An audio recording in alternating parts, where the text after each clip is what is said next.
If you have been forced to stay away from your job because of the coronavirus, can you start planning to go back to work? Will you feel safe if you do? Thanks for joining us. I'm Mike Stedham.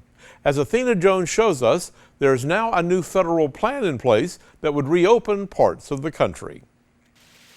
President Trump revealing the White House's new guidelines for opening up America again. With no start date, his three-step plan outlines an effort to gradually restart the economy, beginning in areas least affected by the coronavirus pandemic. We took the greatest economy in the history of the world and we closed it in order to win this war, and we're in the process of winning it now. We are not opening all at once, but one careful step at a time.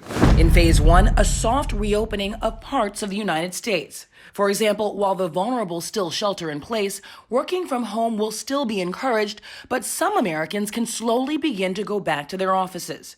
And businesses like restaurants and gyms could open using strict safety measures, but no large gatherings.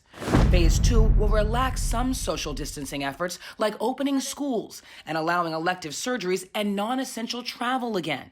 For phase three, normal life resumes as much as possible. No staffing restrictions at work, and big sporting and entertainment venues will be back in business again with limited restrictions. Those most vulnerable asked to still practice social distancing while they're in public spaces. Not every state, not every region is going to do it at the same time. Sooner or later, we will get to the point, hopefully sooner, with safety as the most important thing, to a point where we can get back to some form of normality. But before states begin the path toward lifting restrictions, the guidelines suggest they have a decrease of coronavirus cases across a 2-week period, a return of pre-crisis hospital conditions, and an adequate supply of personal protective equipment for healthcare workers, and have the ability to set up safe and efficient screening sites.